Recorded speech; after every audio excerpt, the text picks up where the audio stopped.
Welcome back to the final session of our sensory processing training. My name is Debbie Jackson-Wootton and I'm an occupational therapist in the Children and Young People's Therapy Service in Somerset.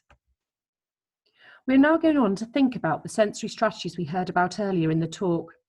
We need to go back to the information we heard about our sensory systems in the last session and think about the strategies that can be calming, alerting, or organising within those sensory systems. Sensory strategies can be used in many situations at home, preschool, school, or out in the community. They will help to manage your child's emotional, social, and behavioural reactions to sensory input and which impact on their ability to carry out everyday tasks.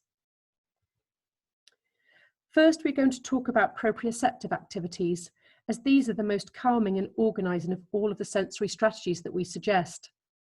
Deep touch pressure and heavy work activities or strong information to the muscles and joints is generally calming and organising. These activities can be used separately as calming strategies or in an activity group setting to improve general sensory integration. These activities are generally quick and can be thought of as sensory snacks. When spread out naturally throughout the day, they can have a calming and organising effect on the child.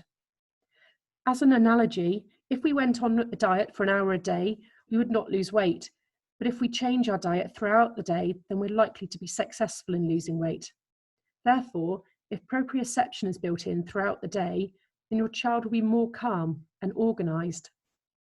Incorporate proprioceptive activities in your routines at home and school. Activities can be added as chores or jobs for young children or for young people to do. Or existing activities can be modified to include proprioceptive elements. Proprioceptive activities you can do in the home include vacuuming, sweeping, helping with the laundry, pulling the wet washing out of the washing machine and carrying the wet washing out to the washing line or to the tumble dryer, helping with gardening, pushing wheelbarrows, watering plants, digging, or pulling up weeds. Weightlifting is often a very good activity too. For younger children, get them to lift a 4 pint of milk off the floor and up into the fridge. Older children may have access to a teen gym and things like this. Pillow fights, crashing and banging into soft objects, jumping, all of these things could give good proprioceptive feedback. Rough and tumble play, wrestling, wall and chair press-ups, stamping back to the house from the car, or even jumping back in to the house from the car. Bouncing on trampolines is also really, really effective. Carry, push or pull heavy items such as a basket or cart full of books or groceries. And if your child struggles to cope in a supermarket, give them a handheld basket to carry. Every so often, put another item in so it gets heavier, and this will help to keep them calm throughout the store. Giving proprioception via the mouth can also help. Things that need chewing, such as chewy foods or even chewy toys, can help. Sucking, particularly when the liquid is thick, can take a lot of effort and give proprioceptive feedback that your child needs. Smoothies and thick shakes are particularly good for this. Some proprioceptive activities that you can do in the classroom. You may ask the child to remove chairs from the tables at the beginning and the end of the day or activity. You might ask them to drag gym mats out and put them away before and after PE. Some children may have the job of helping the dinner staff set up tables ready for lunch as part of their proprioceptive routine. Use squirt bottles and sponges or rags to clean tables or the board, return a stack of books to the library or get supplies from the office such as a stack of paper, etc. Carry or push the box of tray or milk cartons, lunchbox trolley, anything that is heavy work.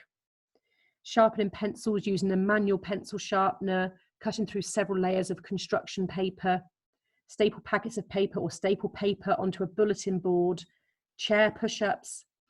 And hanging is one of the best proprioceptive activities to get children to do. Hanging from something such as the monkey bars gives children heavy gravity proprioception. Make it a game and see how long they can hang there for and see how it settles them once they have done it. Using some squeeze toys or resistive putty prior to fine motor work can really, really help. And stamping from the classroom back to the class. Moving on to our tactile system and tactile strategies. If you have a child who has poor tactile discrimination, having tactile strategies that are alerting can be of benefit. These are things like light touch, messy play, finger painting, shaving foam, rice and pasta trays, cooking activities, adding textures to Play-Doh, tickling games, vibrating objects, fiddle toys, and therapy. These are the activities you will use for a child who's undersensitive and is always touching everything. They're seeking more tactile information, and we have to give it to them in a more intense manner. Deep tactile pressure activities.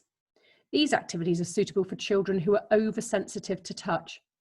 Used as proprioception, they are also calming and organising on the central nervous system. They include things such as massage, squashing, hot dogs.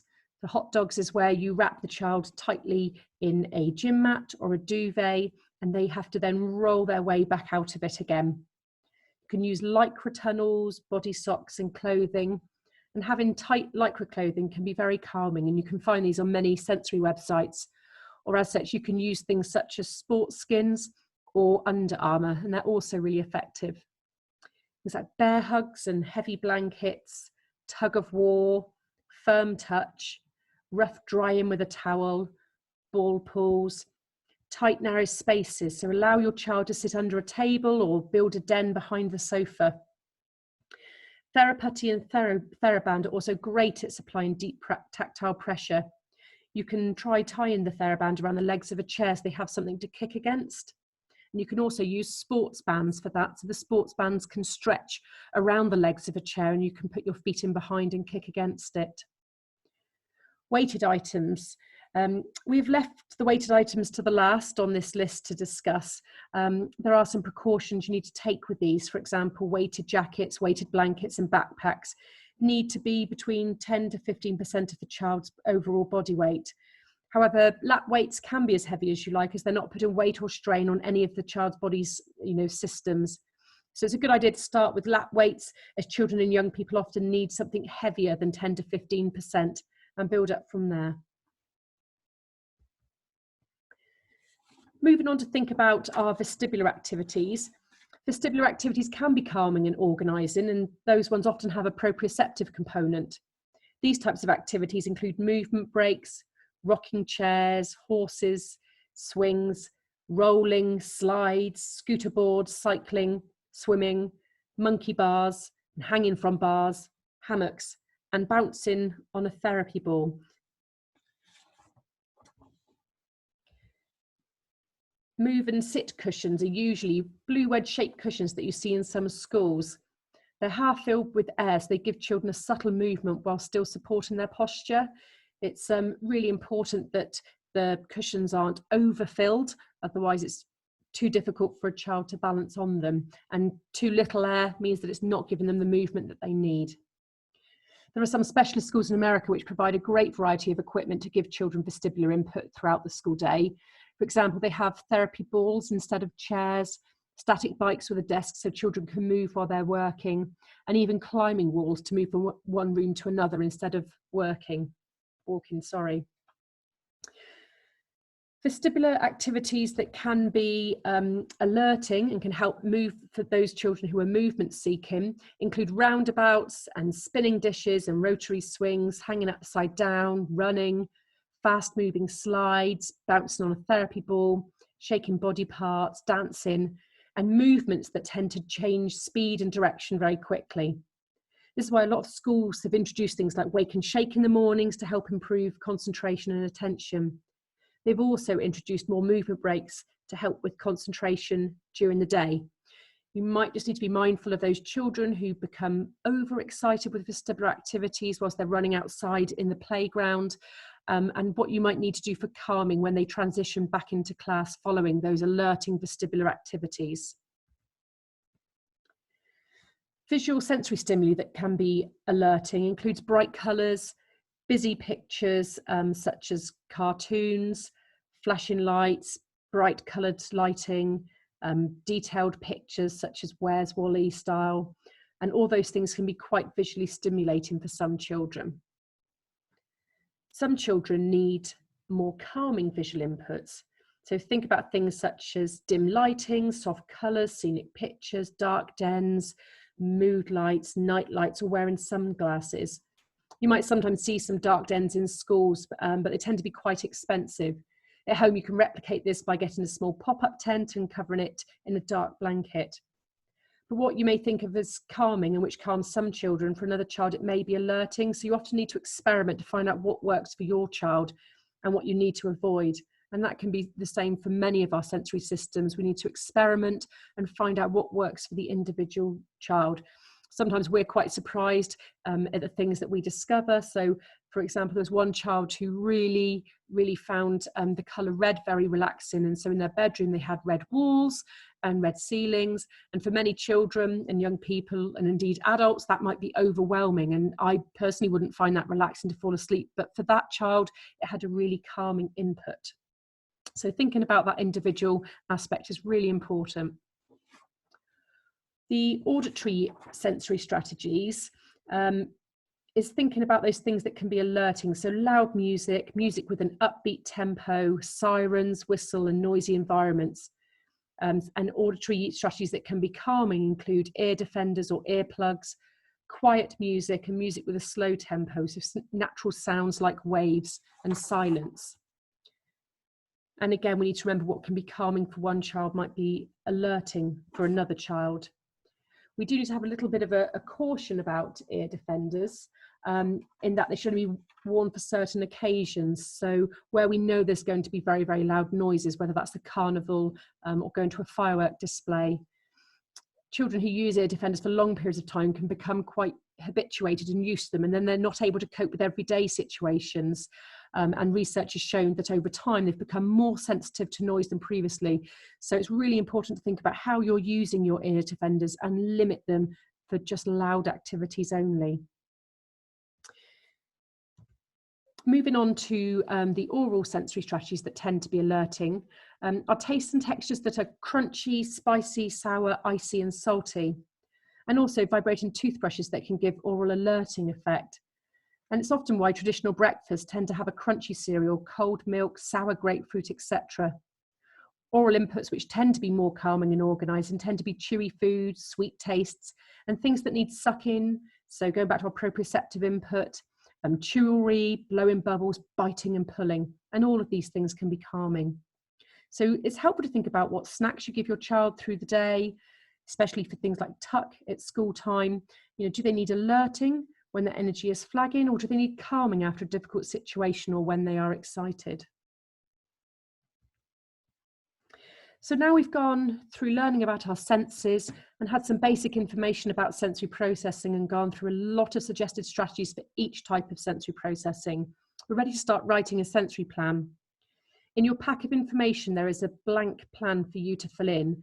So it's time to refer back to those list of behaviours that you first identified at the beginning of this training and choose one area of difficulty that you now think has a sensory base and make a plan linked to that one. So if we take the first difficulty that you've identified, consider what sense it's related to and whether this is an over or an under sensitivity. Would something like proprioception help, or vestibular activities? Could deep pressure help? And are there any snacks that could help as well? Would the child benefit from going into a dark den or having a fiddle toy? And also think about the different types of equipment that might help. So when you've done this, do the same for two other difficulties that your child experiences that you feel could be related to sensory difficulties. So once you have done this, you are now ready for your telephone appointment with an occupational therapist. So the therapist will phone you at the time of your appointment and will ask you to talk about the difficulties your child has, which you have chosen to work on, and will give you any further advice or ideas so that you can be confident that you have a good plan to try with your child. If you have any questions about the information in the training, this is a brilliant opportunity to ask them. So please have your plan and a pen to hand during the phone call so you can write down anything else that you need to add on to your plan. You're then going to try the plan for 6 to 8 weeks and make a note of any changes you see in your child. After that, if you do need any further help for your child, then what you need to be able to do is get in touch. If you don't feel you need any help and that the strategies are working well for you and your child at home and in school, then you don't need to do anything. You don't need to contact us, and we'll close your child's episode of care automatically. If you'd like a review advice session with an occupational therapist, then send back the request for further consultation appointment along with a copy of your child's sensory plan, and we will be in touch with an appointment. It's really important that you send us back the sensory plan as well as the request for an appointment. So that's the end of the training. You'll see over the next 2 slides, there's some references with websites and books, and we're hoping you'll find those useful. So do have some time to go on, you can refresh your knowledge on some sensory facts and some strategies. So take a look at those. I hope that you found these sessions really, really helpful and informative, and that they've helped you to make a successful plan to help you support your child's sensory needs. Thank you.